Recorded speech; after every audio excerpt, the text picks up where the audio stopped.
to Science Fantastic with Professor Michio Kaku. On Science Fantastic, we profile the amazing, jaw-dropping scientific discoveries which are revolutionizing our world and touching our lives. And in this hour, once again, we're going to throw the lines open because it's open mic. Okay, let's move right along now to the first listener phone call. The thought-provoking question I would like to ask would be, what if you could theoretically travel the speed of light towards an object? I know that it would be blue shifted, but how would it be perceived by the person or object traveling towards it? Well, you're absolutely right. If an object moves toward you, light is blue shifted. So let me explain. Let's say you're a cop and you're looking at motorists that are speeding by, and you have a laser beam that can track the velocity of these cars. Now, how do you do it? How does your car, your cop car, determine the velocity of a car speeding by? Well, it shoots a laser beam, and the laser beam goes back to the police car. And when red light goes toward you, it is compressed. Light is a wave. And when this wave, like an accordion, moves toward you, it's compressed a little bit. And instead of being slightly reddish, it turns slightly yellowish. And eventually, if it goes fast enough, bluish. That's called the blue shift. So when a yellow star moves toward you, it becomes bluish. Not by much, but enough that you can measure it. When a yellow star moves away from you, it turns reddish.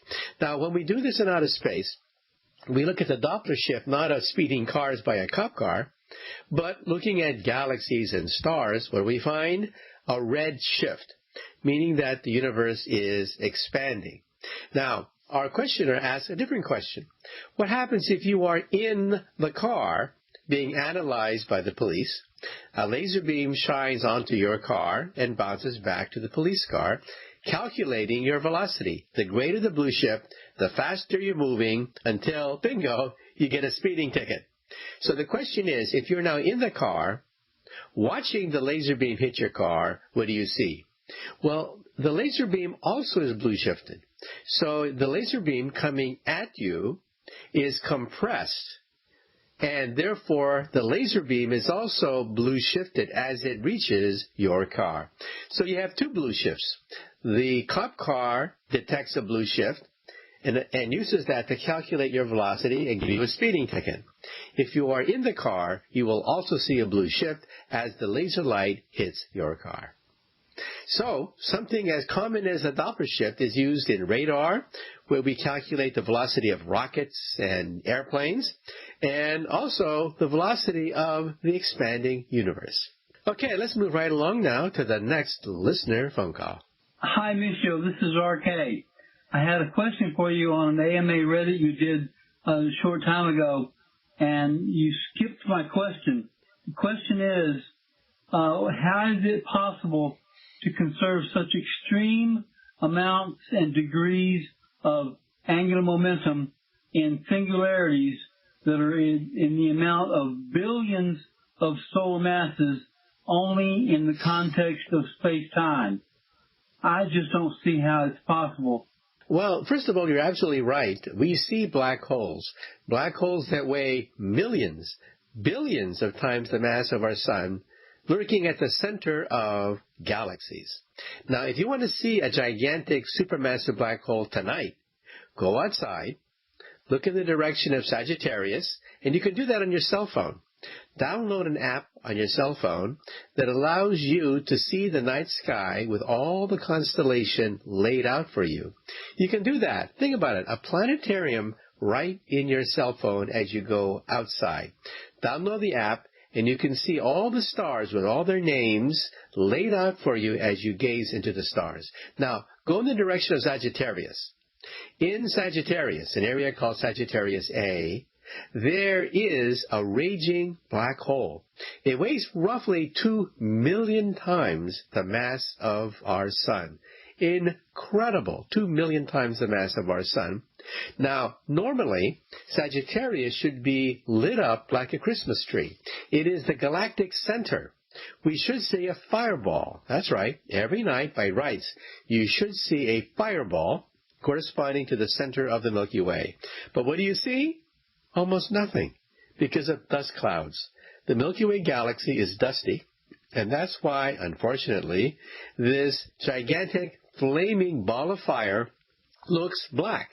And in the center of it is a black hole. Now, it's spinning, as you correctly pointed out. In fact, it's spinning, we see many of these black holes spinning at about 1 million miles an hour. You can actually clock these things as they go spinning, because these black holes are the remnants of a condensed ball of gas. Now, you know that in an ice rink, when a figure skater brings in his or her arms, they speed up. Okay, well, let's move right along now to the next listener phone call. Dr. Kaku, this is Patty Harada. This is my question. I get it that we are all stardust. I am plagued by a confusion that is deeply significant in my understanding of that fact.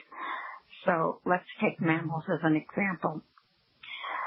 We're saying that are we saying that which is created in the womb, for example, is also stardust? Are we saying that stardust creates more stardust? That's my question, and it's probably not as thought-provoking as what you're looking for, but I sure would like an answer. Thank you. I admire you so much. I'm glad you are there. Bye. Well, thank you. And first of all, you're absolutely right. We are made out of stardust. When you look at your hands and you look at your feet and your body, and you ask the question, where did it all come from? I mean, before you were born, before your parents were born, where did all the atoms of your body come from? And they came from the sun. In fact, even before the sun, there was a supernova, an exploding star, which created many of the higher elements. So a star is an oven. It takes hydrogen, fuses hydrogen to create helium. Helium is a byproduct of the burning process of hydrogen. Then you heat up helium, and what do you get? Lithium, beryllium, the higher elements. So slowly you cook from hydrogen to helium to lithium over billions of years. The star eventually explodes, seeding the galaxy. And then out of the seeding comes the next generation of stars. So our sun is perhaps a second or third generation star. And when stars explode, they create other stars which condense, and out of the condensation of these stars comes the solar plane, the ecliptic plane, and out of the ecliptic plane come planets. And out of the planets, you get mountains, and out of the mountains and oceans, especially the oceans, eventually you get DNA. Now, some people think that when we say that we are made out of stardust, then by magic, stardust suddenly turns into us. Or stardust, just like in the old Peter Pan movies, stardust is a magic thing you can whip into any substance you want. No, that's not how it works.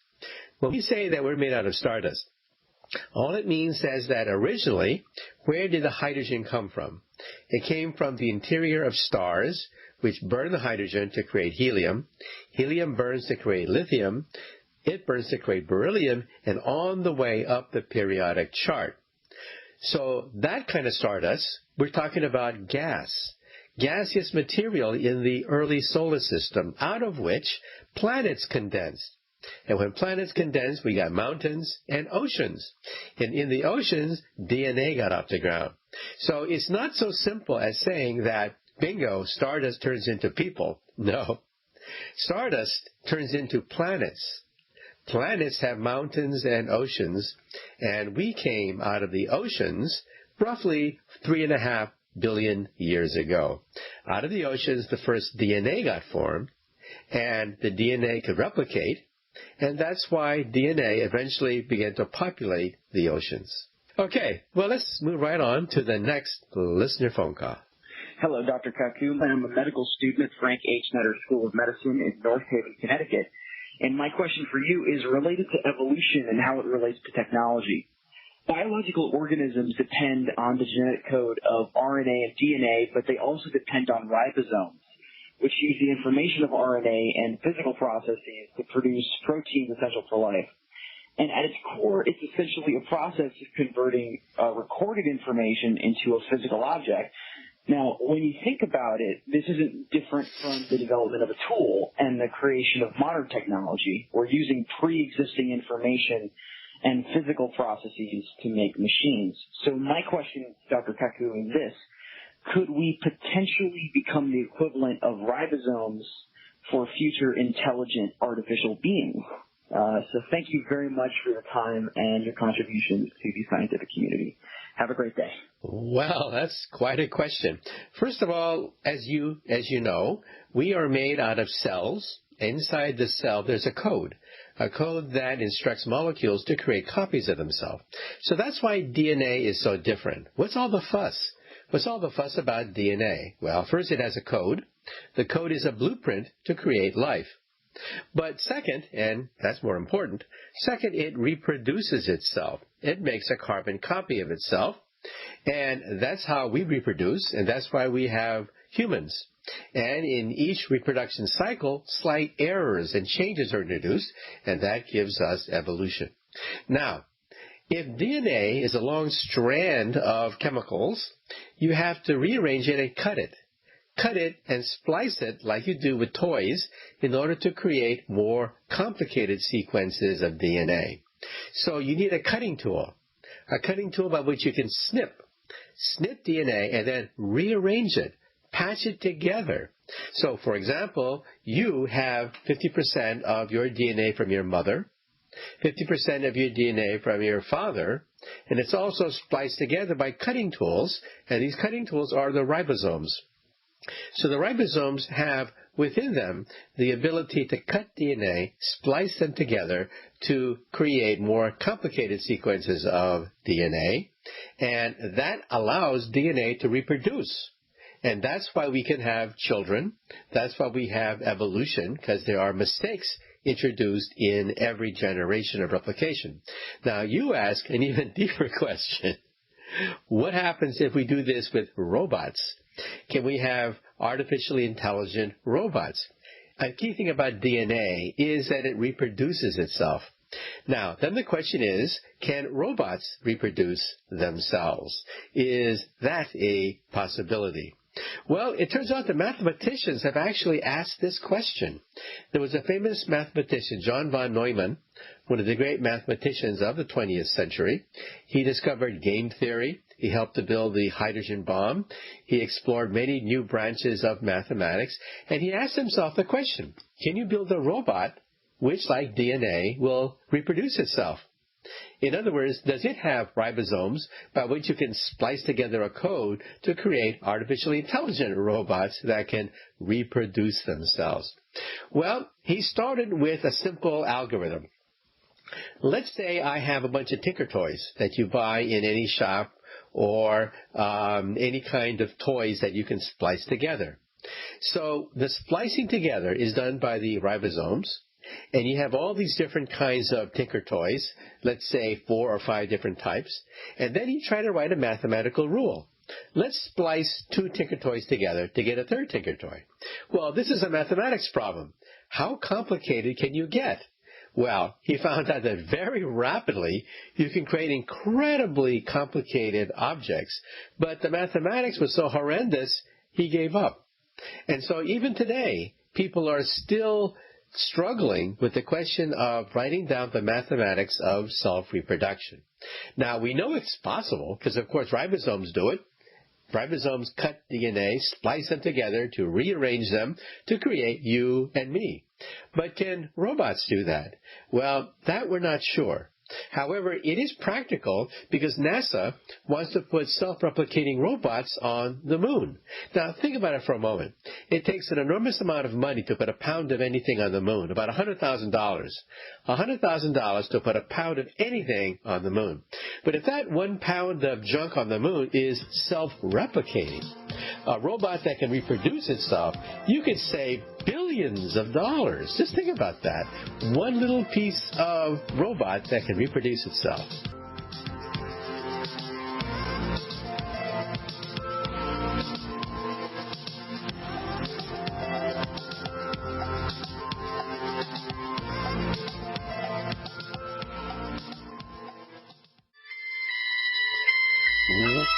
to Science Fantastic with Professor Michio Kaku. If you want to be part of the March of Science, then give us a call. Why should we scientists have all the fun working out the laws and mysteries of nature? Why don't you jump in? Give us a call at 612-564-8135. And you can have your thoughts heard on national radio. So, for example, many people say that, well, my question is kind of dumb, but if you have a dumb question, chances are a lot of other people have had that exact same question. And maybe they're not so dumb, because sometimes the dumbest questions are the most profound questions of all. As I mentioned before, years ago, there was a 16-year-old boy who asked a stupid question. The 16-year-old boy said, "Can you outrace a light beam?" Very simple question. Can you run so fast you can go and outrace a light beam? It took him 10 years to figure it out.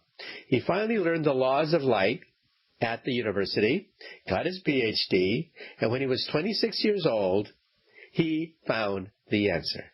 And the answer is no. You cannot outrace a light beam because the speed of light is the ultimate velocity in the universe. His name was Albert Einstein.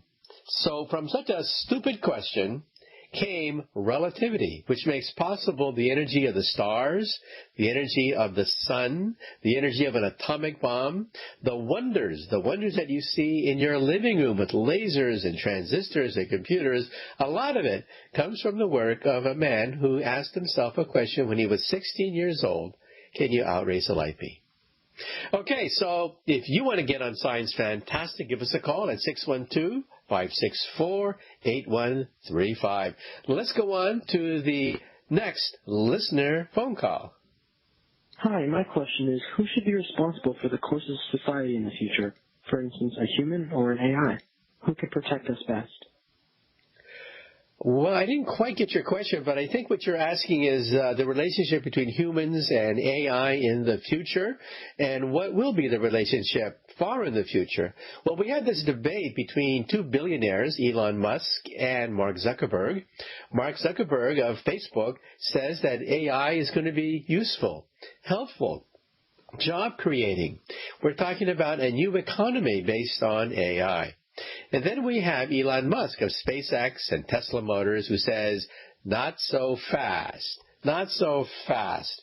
There is a downside, because what happens when the robots get so smart that they decide to take over? This is an existential threat to all of humanity. I was on CNN on the Richard Quest show, and Mr. Quest asked me that question. Who's right, Zuckerberg or Musk? And my attitude was, well, neither. In the short term, Zuckerberg is right. For the next coming decades, new billionaires are going to be minted. New industries, new creative value will be generated by artificial intelligence. A new renaissance.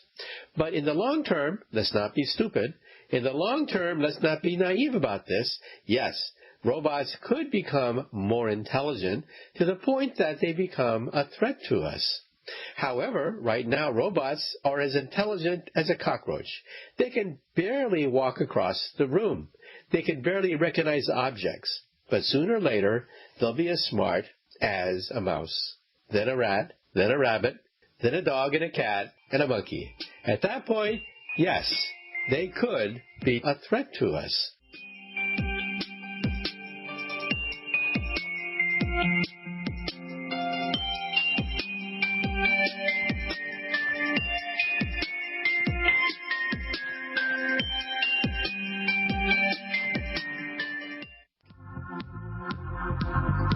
Welcome back to Science Fantastic with Professor Michio Kaku. Once again, in the end of February, I'll be on a book tour. Go to my website, mkaku.org, mkaku.org. Maybe I'll be signing your copy of my latest book, The Future of Humanity. What will humanity look like 100, 500, 1,000 years into the future? We're going to be going into outer space. Next year, we're going back to the moon. In a few years, Americans will be walking on the surface of the moon after a 50-year gap. Beyond that, we're going to be walking on Mars. Beyond that, perhaps colonizing the solar system. So what about the future of the human race as we move into the stars? Find out by getting a copy of my book, The Future of Humanity.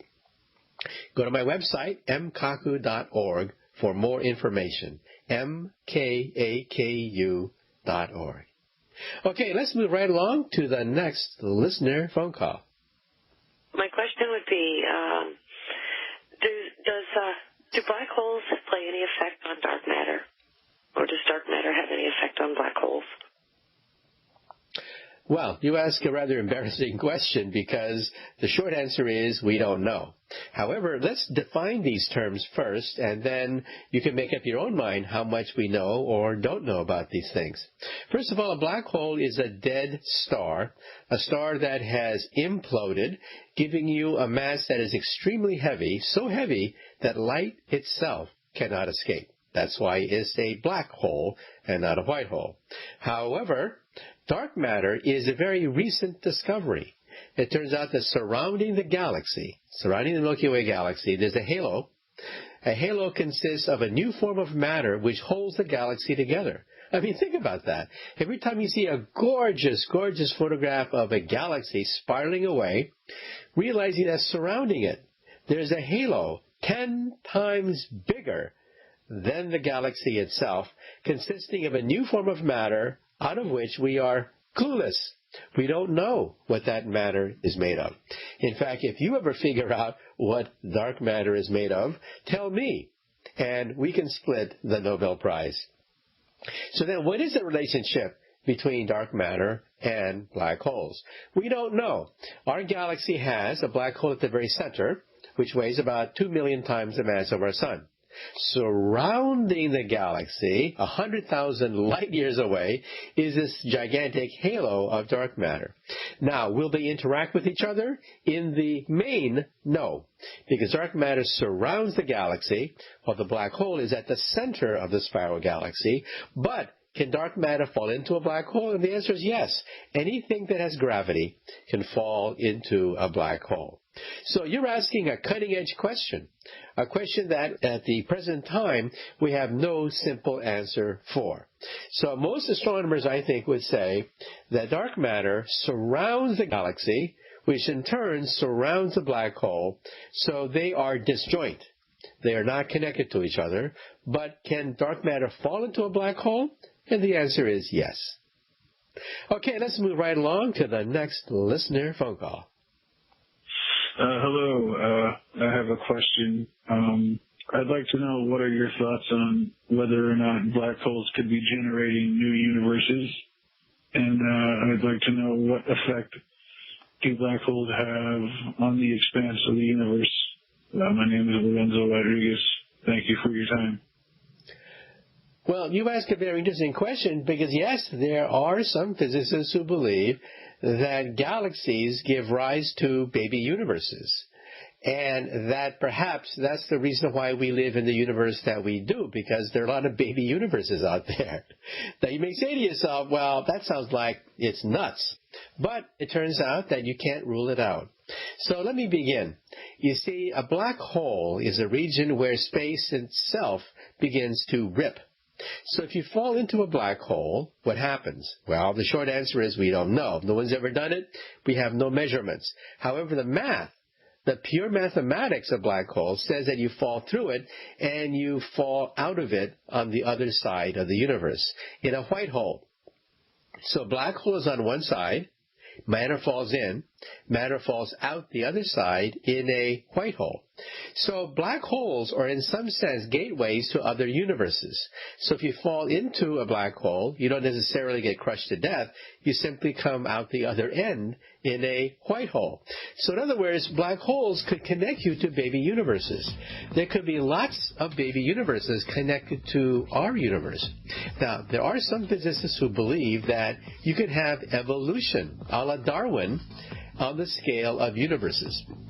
The universes which dominate are the ones which have lots of babies. Lots of black holes to create lots of baby universes. Those are the universes which dominate because they have the most babies. Therefore, our universe should be one of them.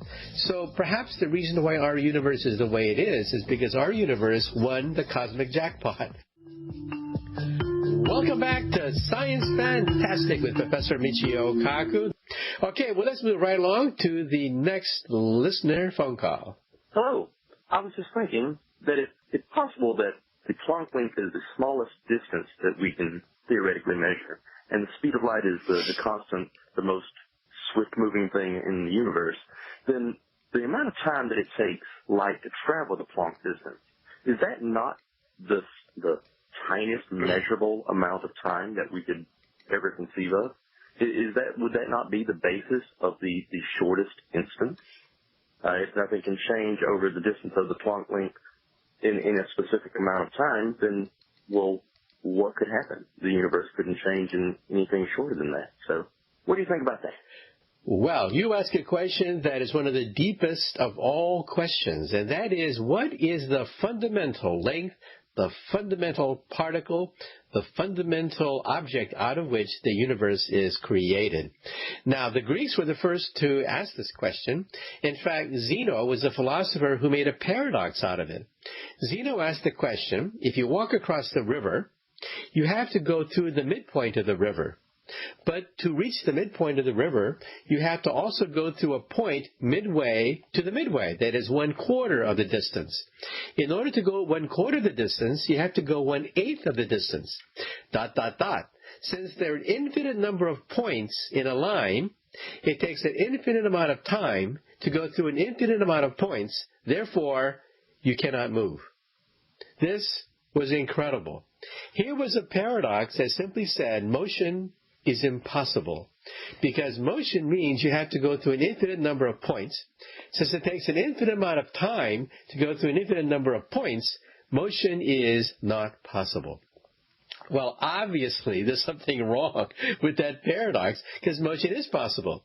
Who finally solved it? Well, Newton came very close, because Newton divided intervals up to very small pieces, but he said that it takes an infinitesimal amount of time to go over an infinitesimal distance, and it adds up to a finite number. That is called calculus. When you take Math 1 in college, you are reproducing Zeno's paradox all over again. Well, now, physics asks another question. What is the smallest particle? You can smash a proton apart. A proton is roughly 10 to the minus 13 or so centimeters across.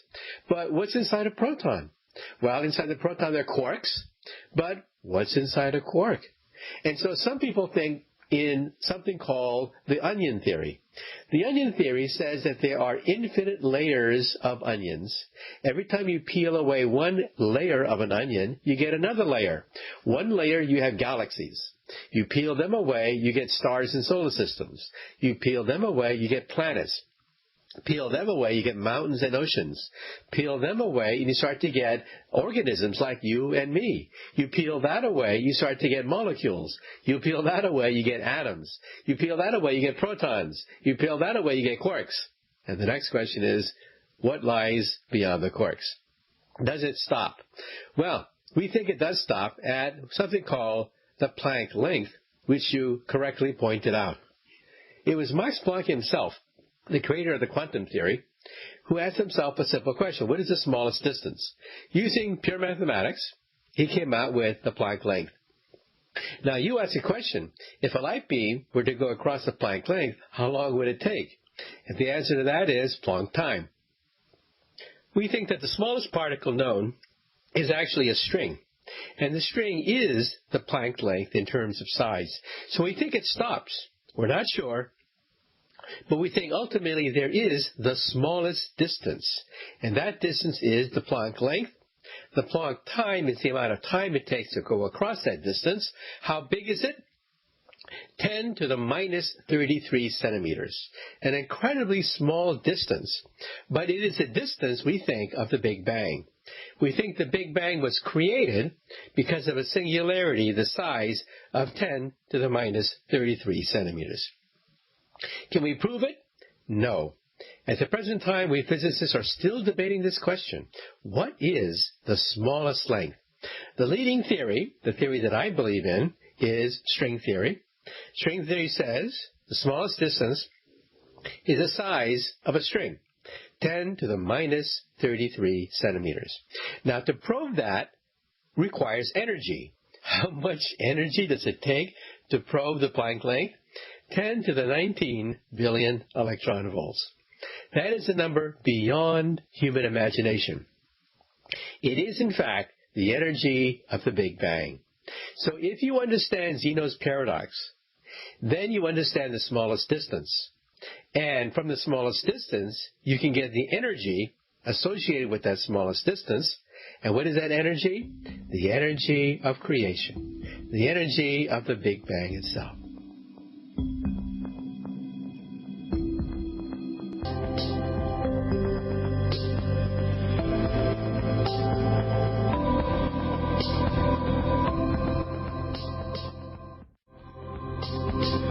Welcome back to Science Fantastic with Professor Michio Kaku. In this hour, the lines are open.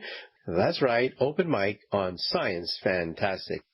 Okay, well, let's move right along to the first listener phone call. My question is, because our universe is suitable for life as we know it, and we can observe it, but provided string theory is right and there are a multitude of universes, would it be possible for us to exist in observe universes that don't operate within the same physical laws as our own? Well, you ask a very interesting question because string theory does have some detractors, and let me explain. First of all, I work in string theory. I'm one of the founders of string field theory, which is one of the main branches of string theory.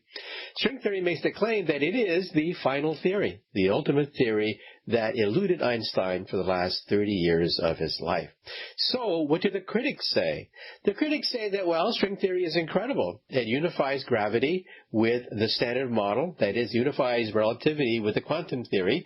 That is one of the great mysteries in all of physics. But it's too successful. Not only does it predict our universe, but it predicts a multiverse of universes. Each universe is a solution of string theory.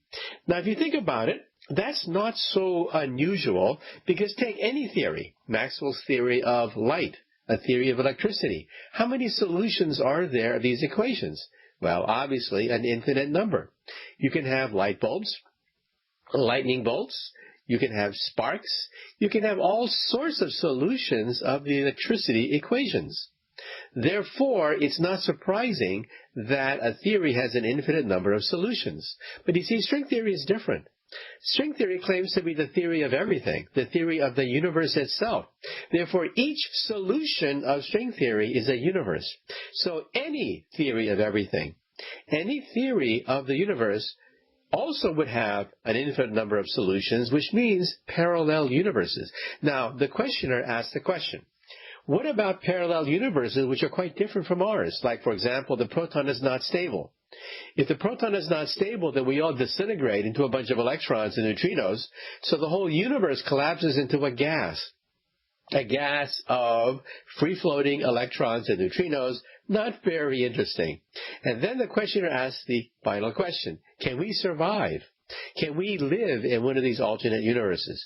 Well, for the most part, no. Because in many of these universes, the protons are not stable, so our bodies would begin to disintegrate. But of course, there are also solutions that look just like our universe. And this freaks people out. I mean, think about it for a moment. A universe that looks just like our universe, but there's a twist. Something is different in that universe. Maybe you went to a different college. Maybe you went to a different occupation. Maybe you married someone different. Everything's the same except for one twist. Is that also possible? And the answer is yes. And it's rather spooky, but realize that people who are dead in one universe could be alive in another universe.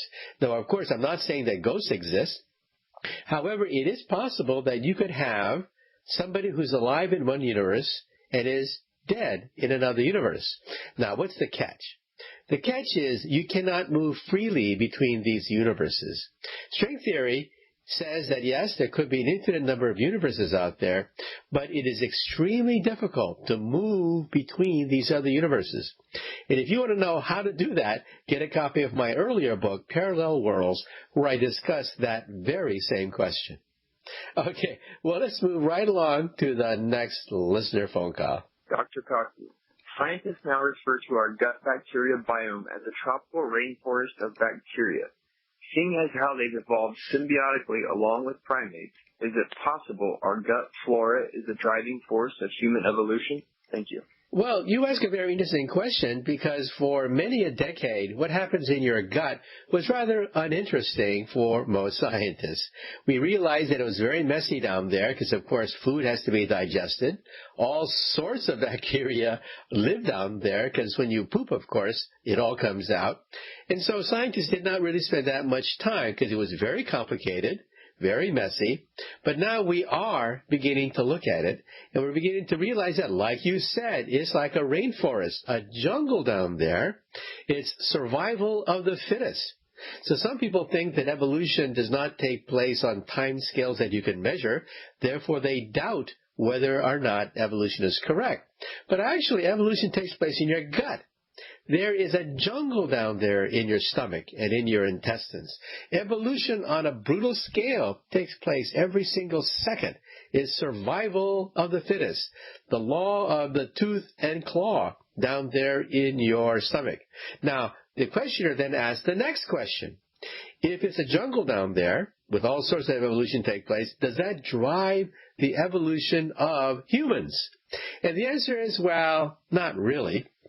Certain things are driven, like, for example, being lactose intolerant. Some people have a hard time digesting milk because our ancestors did not domesticate cows. The domestication of cows took place relatively recently. We didn't really domesticate animals till about 10,000 years ago at the end of the last ice age. Before then, we didn't have cows. We didn't have milk. Then there was no need for lactose to digest milk. However, it was a mutation in our gut, which allowed us to have lactose, which can dissolve sugar, milk sugar. And so, yeah, evolution took place. That's a very obvious piece of evolution that took place within 10,000 years. But the gross evolution of humanity, that is, the ability to walk upright, the ability to have maneuverable thumbs, the ability to have a larger brain. These evolutions, largely gave rise to humanity, but the evolution inside our gut helped it, but did not determine it. So the evolution of our gut made it possible for us to survive on different diets. But the basic structure of the body, that is the brain, the arms, the legs, that architecture took place in the jungle.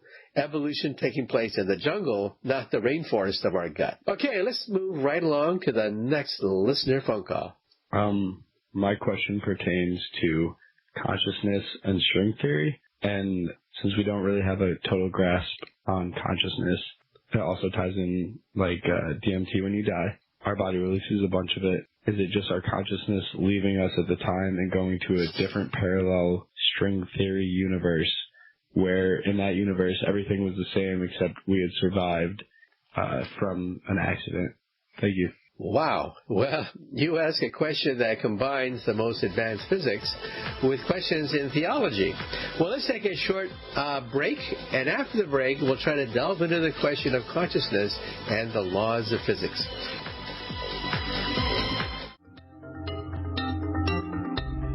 Welcome back to Science Fantastic with Professor Michio Kaku. If you want to be part of the fun, and it's open mic on Science Fantastic.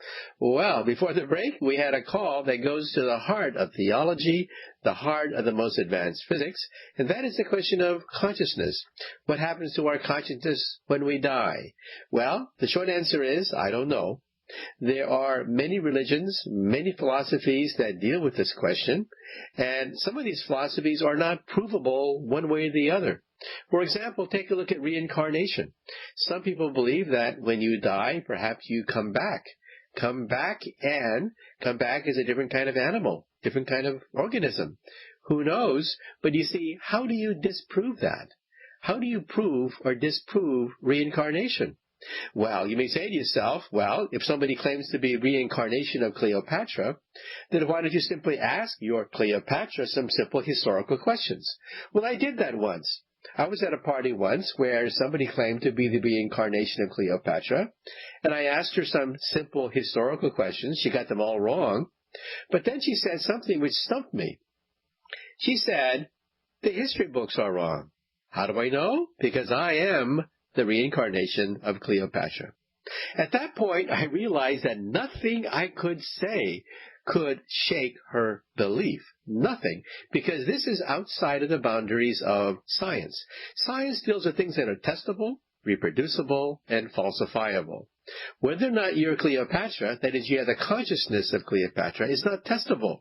It's not falsifiable. It is not reproducible. So let's say someone dies and says he went to heaven and came back from heaven.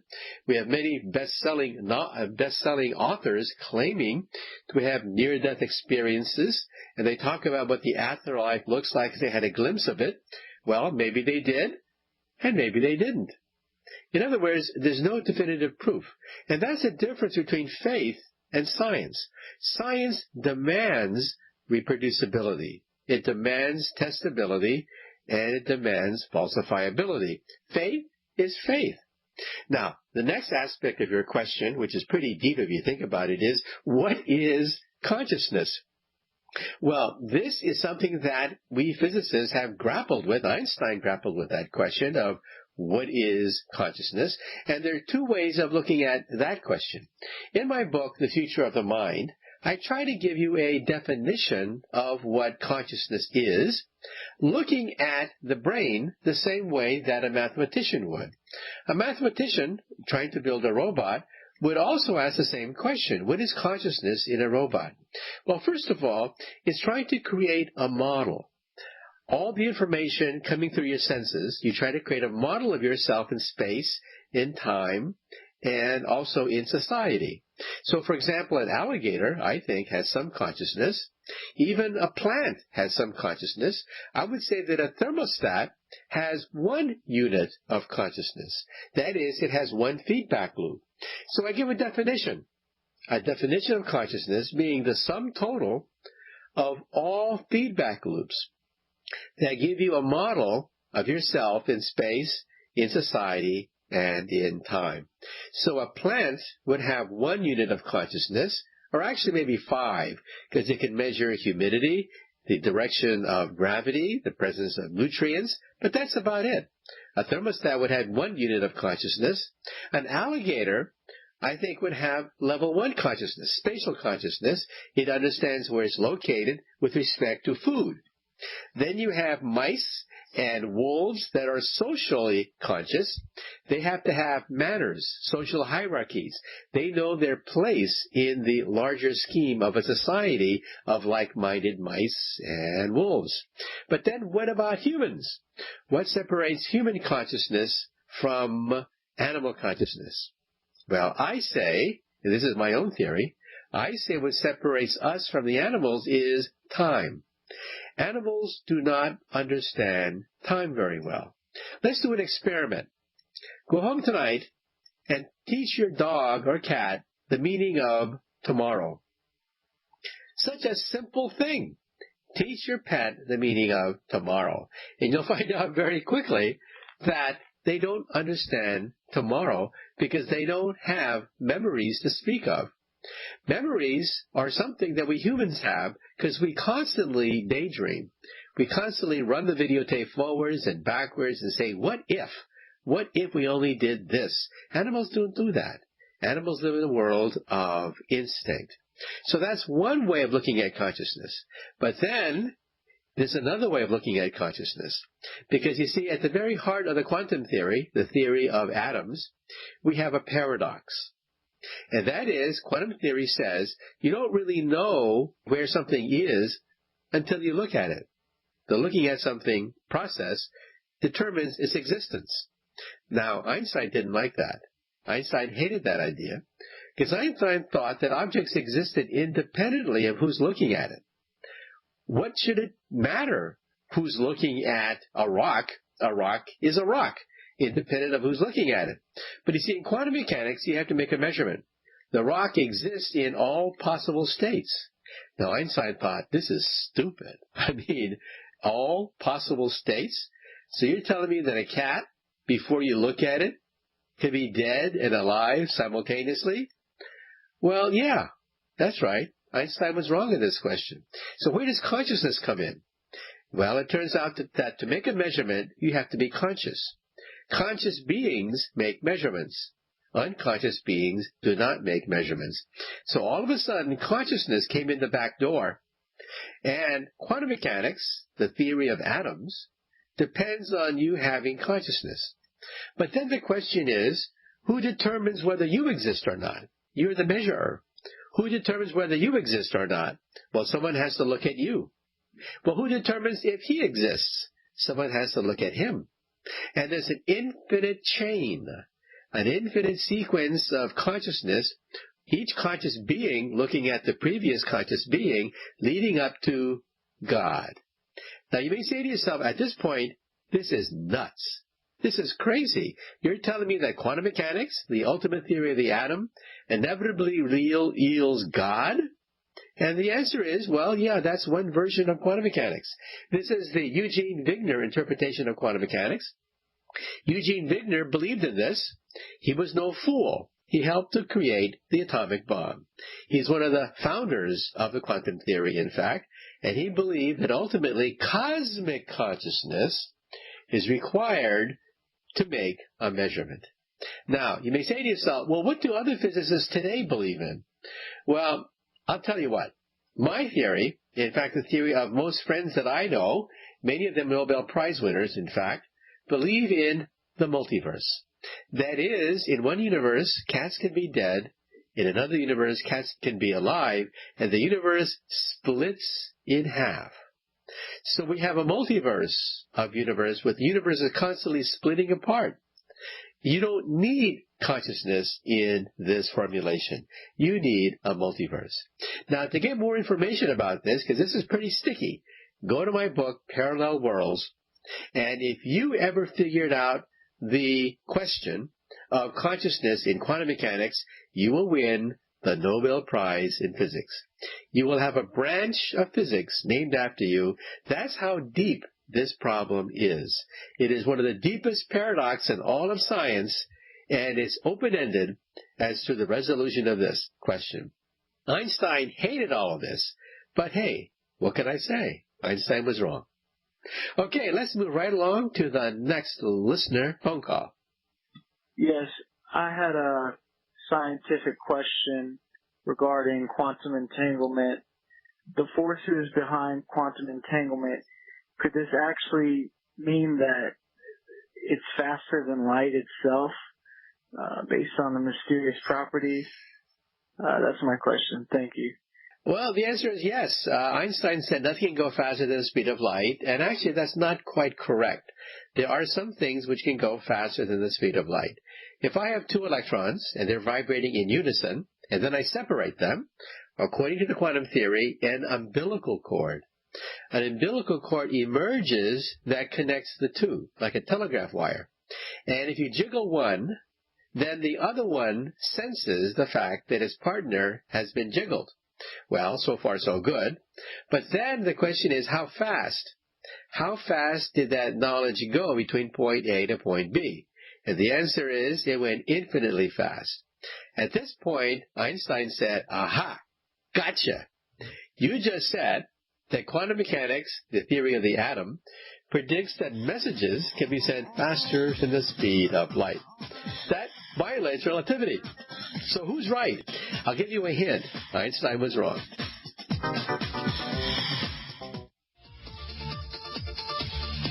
Welcome back to Science Fantastic with Professor Michio Kaku. Once again on Science Fantastic, we take your phone calls. Okay, let's move right along to the next listener phone call. Yeah, good morning. Calling out of Indiana. My name is Michael. My question to you is, in the future, as mankind slowly transitions from actually being human to being more bionic and eventually purely machine, what will be the motivating factor for a civilization of machines to explore? In a civilization of robots, look to the sky and wonder and question and be driven to explore? Thanks. Well, you asked a question that we actually debated on Science Fantastic with a number of our guests. Quite a few of our guests are futurists who look thousands of years into the future. Let's say we meet a civilization 1,000 years ahead of us and they land on the planet Earth. What are they going to look like? Something out of science fiction novels? Not necessarily. They could be robotic. Because after a while, they may say that robot bodies are faster, smarter, and better than ordinary bodies, so why not merge with our robots or become robots ourselves? In which case, are they going to want to explore at all? Won't robots simply get bored exploring the universe? Because that's for humans, and robots may have no interest in this. Well, I have my own point of view. My own point of view is that, well, yes, there's always a possibility that we will become so intelligent that we'll merge with robots, and robots may simply not want to explore the universe. They may do whatever robots do. Well, I take a slightly different position. I believe in something called the caveman principle, or cavewoman principle. You see, our brain and our personalities have not changed much in the last 200,000 years since we emerged from Africa. In other words, we still like the same things that our ancestors liked. We like to be healthy. We like to have the admiration of our peers. We want to be attractive to our peers. We want to have the respect of our peers. So as we become more intelligent, as we have the ability to change ourselves, to genetically modify ourselves, we're not going to modify ourselves to the point where we look goofy and we look like a freak. So all the science fiction novels where people of the future are like brains in a bunch of liquid, and that we're nothing but pure brains hovering in a liquid, I think that is not the future of humanity because of the caveman principle. Who wants to look like that? Who wants to look like that with all these electrodes coming out of your brain? Who wants to look like that?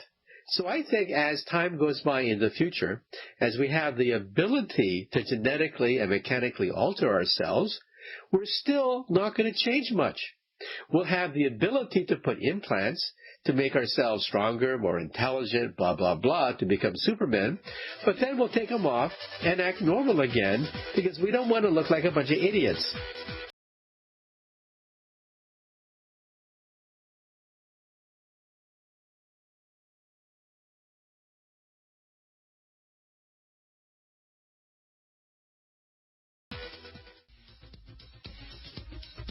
Welcome back to Science Fantastic with Professor Michio Kaku. Okay, let's take the next listener phone call. Hi, I just wanted to record a science question. My name is Nina Chow, and I recently learned that for any mass with a key, there is a de Broglie wavelength associated with it, and the relationship is lambda equals h over p. But I had just a quick question. So if you have a certain mass that's made up of, many smaller atoms, right? How do you know if you should consider the entire mass of motion to be, just one mass, and then associate one de Broglie wavelength with that, or consider the motion of every individual atom and then consider just this group of waves kind of moving with smaller de Broglie wavelengths than that one large one, where you would consider the mass to be just one entity rather than the sum of many smaller atoms? Thank you. Okay, well, you ask a question which is actually quite relevant to today's physics. First of all, Einstein introduced the idea that light can have particle and wave-like nature simultaneously. He won the Nobel Prize for that. That's called the photoelectric effect, which is the basis of television. The fact that photons, particles of light, can act like particles or waves. Well, then a young grad student by the name of de Broglie asked the reverse question, and that is, if photons are particles of light that act like waves, then what about electrons? Can matter also wave? Well, that was considered heretical. What? an electron waving. But, yeah, he wrote down his famous equation, which you mentioned, and the de Broglie wavelength gives you a description of electrons as a wave. Now, that upset a lot of people, but he was right. In fact, he won the Nobel Prize. And it turns out that, yes, electrons have a wavelength. And you can use that wavelength to treat them like beams of light. They can be diffracted. For example, in our physics class here at the university, we shoot electrons through a tiny peephole. Tiny peephole. What comes out the other end is a wave-like diffraction pattern, proving that de Broglie was right. And then a guy named Erwin Schrödinger asked himself another question. If an electron is a wave, then what is the wave equation? Waves obey an equation. What is the wave equation for the electron? And so Erwin Schrödinger then wrote down the equation. It's called the Schrödinger equation, which is one of the most important equations in all of quantum physics. In fact, the sum total of quantum physics can be represented as a solution of the Schrödinger wave equation. Now, to understand that equation, you need 3 years of calculus. But for those people in the audience who've taken 3 years of calculus, you can see perhaps the most famous equation in all of quantum physics. Now, E equals mc squared, of course, is the most famous equation in all of physics, but the Schrödinger equation is the second most important equation in all of physics. Now, the question that was asked is, what happens if you combine them? If you combine them, there's two ways to combine waves. One is they can be coherent. They can vibrate in unison. That's called a laser beam. Why are lasers so miraculous, so counterintuitive? Lasers are special forms of light because all the waves are vibrating in lockstep. That's called coherence. So they obey essentially the properties of one gigantic photon, all vibrating in unison at lockstep. That is called coherence. However, decoherence is what you see around you right now. When you look at a light bulb today, light is decohered. All the waves are jumbled up together like a junkyard, vibrating at different frequencies, and that's why you don't see ordinary light acting like a laser beam.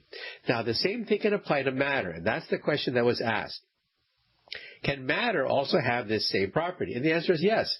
Matter can also vibrate in unison. It's very difficult to do that, and that would give you an atomic laser. Not a light laser, but an atom laser, that is an atomic laser.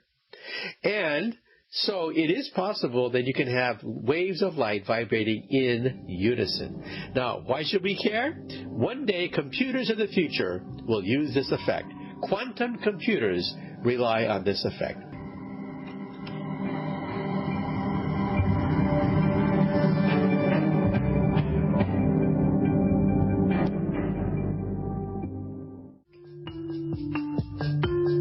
Welcome back to Science Fantastic with Professor Michio Kaku. Once again, the lines are open. It's open mic. Okay, let's move right along to the next listener phone call. Hello, this call is for Dr. Michio Kaku regarding the questions on Twitter. My question to you is, if I am approached by a flat earther who genuinely wants to be shown that the world isn't flat, what is the best way for me to relay the observation without condescension and with simplicity? Thank you very much, and have a great day. Well, yes, believe it or not, there are some people today who believe in the flat earth theory because it seems to agree with experience. Everywhere you look, things look flat. That is, two-dimensional. Therefore, if you want to prove that there is a third dimension, then you have to go up, up. And when you go up and you look down on the planet Earth, you can then begin to see the curvature of the Earth. Now, if you're in an airplane, you go maybe 35,000 feet or so, and so you're about maybe 7 miles up. 7 miles up, you can just begin to see the curvature of the Earth in an airplane. Better yet is to take a rocket ship where you can clearly see the curvature of the planet Earth. Other than that, These people will never believe what you say, because the only way you can show that there is a third dimension is to move into the third dimension. Another way is by balloons. You can put a camera on a balloon and have the camera send a signal back to your cell phone, and a balloon will go many miles up, and you can see the curvature of the Earth with a camera. And so again, the only way to prove that the Earth is not two-dimensional is to go into the third dimension, that is, go up, either in an airplane, a rocket ship, or on a balloon via a drone camera. Okay, let's take the next listener phone call. Hello, I was calling to record a science question. My question is, does a spinning object have more gravity than a non-spinning object? Thank you. Well, at first you may say to yourself that they have the same amount of matter and energy, but actually there is a slight difference.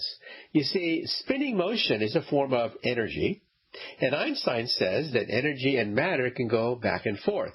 For example, it's possible for a light beam to turn into a rock, or a rock to turn into a light beam. Now you may say to yourself, well, that's impossible. Well, if that rock is uranium, and that light is the flash of a nuclear weapon, then clearly the rock has turned into energy. So therefore, when you look at the weight of an object, you have to calculate its energy as well and add it to that. And so Einstein says you have to take a look at the matter-energy. Matter-energy, because matter and energy are really the same thing. They can simply go back and forth between each other. So yes, you have to take into account the spin of an object when you weigh it. By the way, it's very tiny. So for all intents and purposes, you can weigh yourself without having to spin on the scale. Okay, let's move right along to the next listener phone call. Hello, my name is Jeff Hartman. A few days back, I was thinking about, after listening to a podcast where they're talking about whether humans should send focused beams of electromagnetic radiation to nearby planets or star systems, basically letting the universe know we're here besides the 40-year or 60 years of radiation we've been sending out already. But there was worry because people think aliens might be bad, they could come get us, whatever. And then I got to thinking, for a species to become intelligent, it was hard for me to think of a way that a species can evolve to be intelligent and be evil at the same time. It doesn't add up to me because I think about humans, I think about how to become intelligent. We had to work as a group, nurture, care for one another, and I think that might be something universal. So, if there is a worry about dangerous alien civilizations, I would question whether if that's an unnecessary worry. Now, AI, on the other hand, I'm not sure about that, but I'm not sure. I want to hear your thoughts on an intelligent species evolving to become intelligent and being evil. Thank you. Okay, well, first of all, I do not believe that we should advertise our existence in outer space with radio for precisely the reason that you mentioned, that perhaps the aliens could be dangerous. And then the question is, could they be evil? Well, that's actually not the point, because what happens if the aliens don't care? When we go into the forest and we see ants in an anthill, we don't talk to the ants. What do? We just pave them over. Now, does that mean that we're evil with respect to the ants? Does that mean that we have a grudge against the ants, that we viciously hate the ants? No. We just don't care. Same thing for War of the Worlds. When H.G. Wells talked about the Martians invading us, did the Martians hate us? No. We were in the way. The Martians wanted to take over the Earth because their planet was dying. Our planet was young, fresh. Therefore, we were an obstacle that got in the way. Same thing when we go in the forest. We don't necessarily hate the deer, but we pave over the forest anyway for a housing development. And so it's not a question of we're being evil with respect to the deer and the squirrel. No, we pave them over. because they're in the way. Therefore, I think when we meet intelligent life in outer space, if they're that advanced, yes, there is a possibility that we could be in the way. Now, personally, I believe what you said, that intelligent beings will perhaps not be evil because they'll realize that sentient beings can feel pain and we deserve to survive. But you can't rule it out. You cannot rule out the idea that perhaps we are simply in the way of alien creatures. Well, unfortunately, we've run out of time. This is Science Fantastic.